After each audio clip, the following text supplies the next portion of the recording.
Good morning, folks. Welcome to Daily Videos with Kramer. I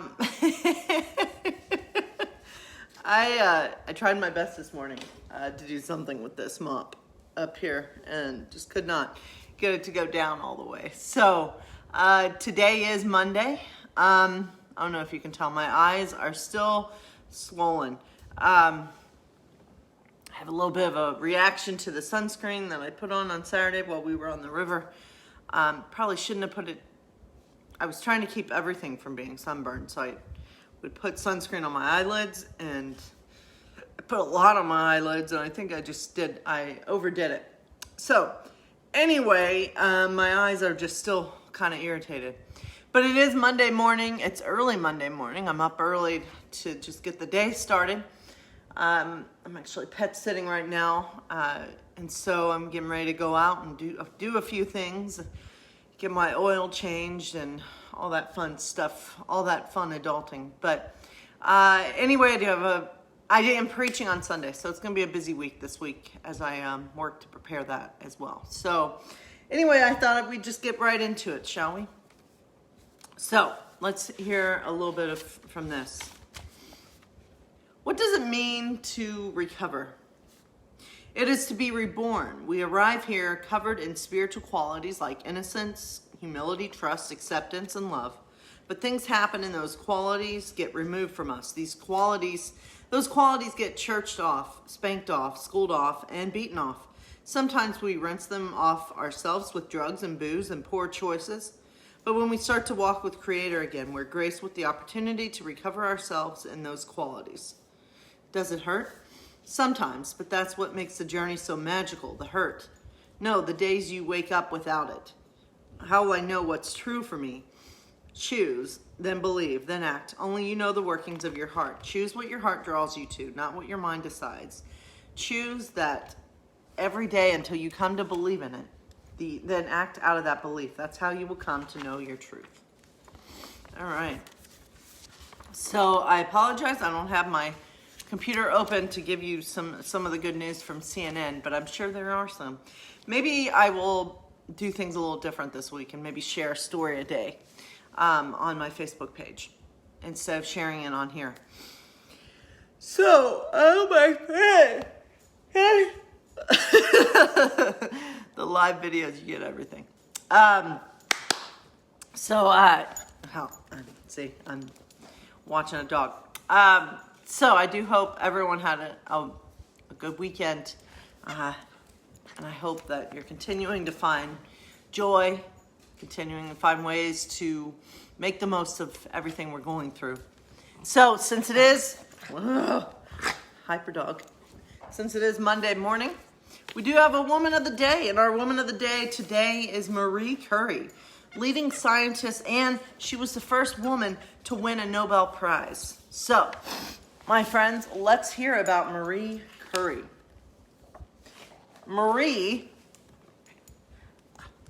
Okay, I'm sorry. I've got a dog that's wanting to play, and I'm trying to multitask here. Marie Sklodowska. Let me try to say her last name once. Sklodowska was born in Warsaw, Poland. In 1867, her mother and father were teachers, and she had 4 older brothers and sisters. Like her father, who taught math and physics, Marie was clever and curious and did extremely well at school. But then when she was just 10, her mother died of tuberculosis. Marie and her family were heartbroken. She desperately wanted to go to college, but the university in Warsaw taught only men. In other countries, women were allowed to go, but it was very expensive to study abroad. So Marie and her sister made a promise to each other. They would take turns working to pay for the other travel abroad to study. Marie worked as a governess and a tutor, saving money so that Branya, her sister, could go to college. When it was her turn, Marie moved to Paris to study at the Sorbonne, a famous university where she earned a degree in physics, math, and chemistry. Next, she gained a master's degree in physics, and then yet another degree in math. But life wasn't easy for Marie. She was so poor that she had to live on bread and tea, and she sometimes fainted from hunger. But something lovely happened too. She met Marie Curie, a physics professor. They soon fell in love and were married. Marie worked with her husband to investigate radioactivity, a word she came up with to describe how the rays from a rare new metal called uranium work. She invented the kind of science we now call atomic physics, the study of how substances work in their smallest form, the atom. In 1898, when Marie was 31 and had a new baby daughter, Irene, she and Paris discovered two new pure substances or elements called polonium, named after Poland, Marie's home country, and radium.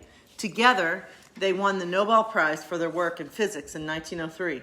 Marie was the first woman ever to win a Nobel Prize. My goodness. When I was 31, I don't remember what I was doing. How old am I? I'm 37, sorry. When I was 31, I was getting ready to be ordained, but definitely was not winning a Nobel Prize. Marie soon had another baby, Eve, but then her husband Paris was killed when he was knocked down the street by a carriage, and Marie was devastated. She decided to take over his work, becoming the first ever female professor at the University in Paris, and winning another Nobel Prize of her own for chemistry in 1911. During the First World War, Marie realized that soldiers were much more likely to survive if they were operated on quickly. If military doctors had access to x-ray machines, they could make better medical decisions and save more lives. So, she helped to develop mobile x-ray machines and put them into ambulances as she drove to the front line herself. These machines became known as the Little Curies in Marie's honor. She trained doctors and their helpers, teaching them how to use this amazing new life-saving equipment. Marie, though, was treated badly by many of the men who worked with and was poorly paid, so she had very little money to live on. Without knowing that they were harmful to her health, she used to carry test tubes full of radioactive materials in her pockets. After spending so much time around the dangerous substances she had discovered and worked with, she grew ill and died. Marie's discoveries of radium and polonium changed science and medicine forever. One of the greatest scientists ever, her work meant that x-ray machines became more and more useful and were used by more and more doctors. They continue to be used today to detect broken bones and other problems, helping doctors to treat and cure their patients. Her daughter Irene also became a scientist and won the Nobel Prize for chemistry in 1935. Thanks to Marie and her amazing family, millions of people have been helped and healed. That's awesome. I didn't know she was responsible for the x-ray machine. Just think about where we would be if we didn't have x-ray machines. I know I've been x-rayed before. Life is not easy for any of us, but this is a quote from her. Life is not easy for any of us, but what of that? We must have perseverance and above all confidence in ourselves. And she said, nothing in life is to be feared. It is only to be understood. Now is the time to understand more so that we may fear less. That is a really good quote.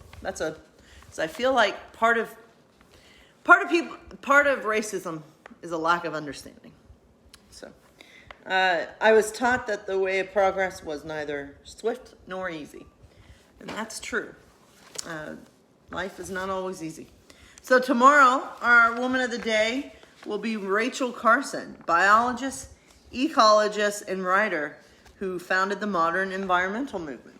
And so a lot of our women upcoming will be scientists. So it's great to hear about smart women. This dog is just wanting to play with everything. So it is great to hear about inspiring women. And I do hope that all of you are doing as well as can be during these days. Sorry, I'm a little distracted with this dog. All right, so why don't we go ahead and dive into Hunger Games for a little bit, and then we'll call it a day. So, as we know, Peeta just saved Katniss's life.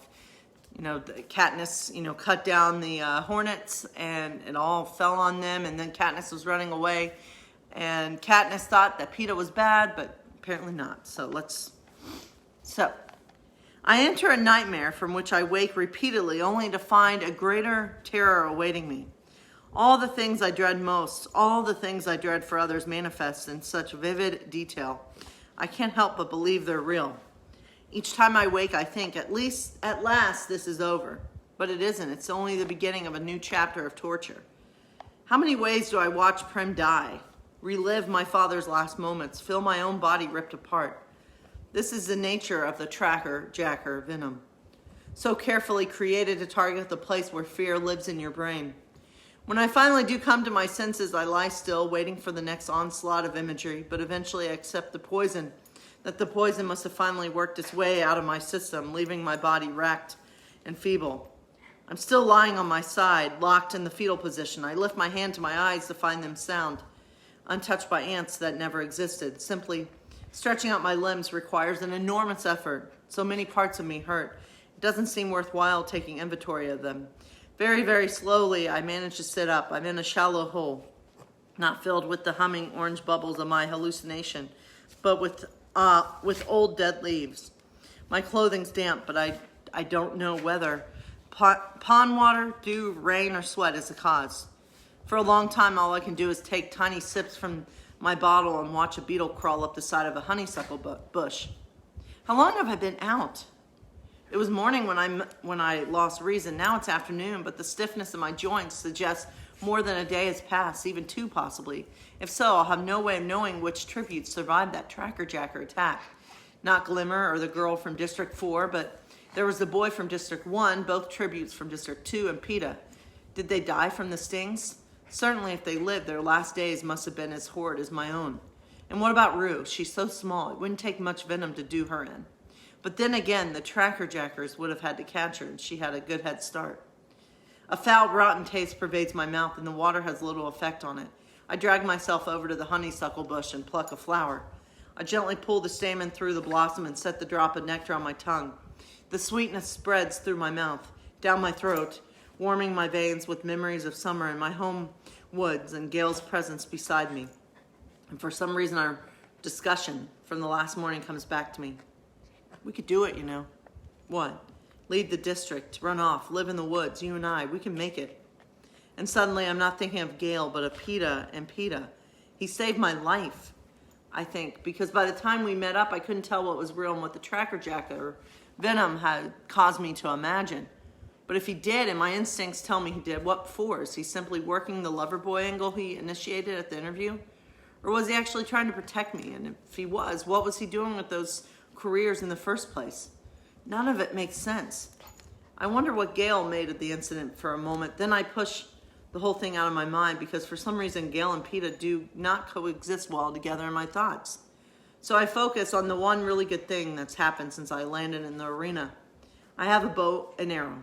A full dozen arrows if you count the one I retrieved in the tree.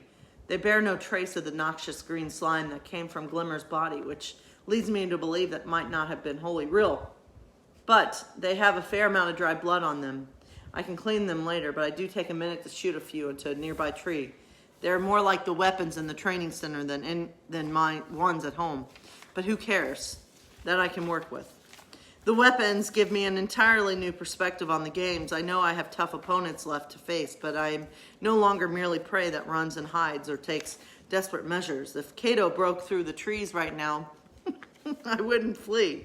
I'd shoot. I'm sorry, this dog is just enjoying the dog's blanket a little too much, and it's just distracting. All right, sorry. Takes desperate measures. If Kato broke through the trees right now, I wouldn't flee. I'd shoot. I find I'm actually anticipating the moment with pleasure. But first, I have to get some strength back in my body. I'm very dehydrated again, and my water supply is dangerously low. The little padding I was able to put on by gorging myself during prep time in the Capitol is gone, plus several more pounds as well. My hip bones and ribs are more prominent than I remember them being since those awful months after my father's death. And then there are my wounds to contend with. Burns, cuts, and bruises from smashing into the trees and 3 tracker jacker stings, which are as sore as swollen as ever. I treat my burns with the ointment and try dabbing a bit on my stings as well. But it has no effect on them. My mother knew a treatment for them, some type of leaf that could draw out the poison, but she seldom had cause to use it. And I don't even remember its name, let alone its appearance. Water first, I think. You can hunt along the way now. It's easy to see the direction I came from, the path of destruction my crazed body made through the foliage. So I walk off in the other direction, hoping my enemies still lie locked in the surreal world of tracker jacker venom. I can't move too quickly. My joints reject any abrupt motions, but I establish the slow hunter's tread. I use when tracking game. Within a few moments, I spot a rabbit and make my first kill with the bow and arrow. It's not my usual clean shot through the eye, but I'll take it. After about an hour, I find the stream shallow but wide and more than sufficient for my needs. The sun's hot and severe, so while I wait for my water to purify, I strip down to my underclothes and wade into the mild current. I'm filthy from head to toe. I try splashing myself, but eventually just lie down in the water for a few minutes, letting it wash off the soot and blood and skin that had started to peel off from my burns. After rinsing out my clothes and hanging them on bushes to dry, I sit on the bank in the sun for a bit, untangling my hair with my fingers. My appetite returns and I eat a cracker and a strip of beef. With a handful of moss, I polish the blood from my silver weapons. This dog. Refreshed, I treat my burns again, braid back my hair and dress in the damp clothes, knowing the sun will dry them soon enough. Following the stream, against its current seems the smartest course of action. I'm traveling uphill, which I prefer, with the source of fresh water, not only for myself, but possible game. I easily take out a strange bird that must be some form of wild turkey. Anyway, it looks plenty edible to me. By late afternoon, I decide to build a small fire to cook the meat, betting that dusk will help conceal the smoke and I can quench the fire by nightfall. I clean the game, taking extra care with the bird, but there's nothing alarming about it. Once the feathers are plucked, it's no bigger than a chicken, but it's plump and firm. I've just placed the first lot over the coals when I hear the twig snap. In one motion, I turn to the sound, bringing the bow and arrow to my shoulder. There's no one there, no one I can see anyway. Then I spot the tip of a child's boot just peeking out from behind the trunk of a tree. My shoulders relax and I grin. She can move through the woods like a shadow. You have to give her that. How else could she have followed me? The words come out of my mouth before I can stop them. And what words will come out of her mouth? You'll find out. And who is in the, and who does she come upon? You'll find out. So, my friends, I do hope you have a good Monday. Here in Ohio, it looks like it's going to be kind of a dreary day. But I do hope everyone is doing okay. And I pray that you all have a good week. And let's take a moment to just offer up a prayer. Our Father and Mother, who art in heaven, hallowed be thy name. Thy kingdom come, thy will be done on earth as it is in heaven. Give us this day our daily bread and forgive us our debts as we forgive our debtors. And lead us not into temptation, but deliver us from evil. For thine is the kingdom and the power and the glory forever. Amen. Sorry, this dog is doing a lot of stuff to the blanket while I'm doing this video, and it's just distracting. Anyway, I do hope, as I said, I hope you have a good week, and I do hope, as I say every day, I don't know why I repeated that, but I do hope that you continue to increase love and decrease hate in this world. And let's continue to decrease COVID and increase health. I don't know where I was going with that. I was trying for something clever and I couldn't. But anyway, God bless you all. Stay safe out there. Stay well. Continue to spread love whenever you can. Much love to all of you, and take care, my friends.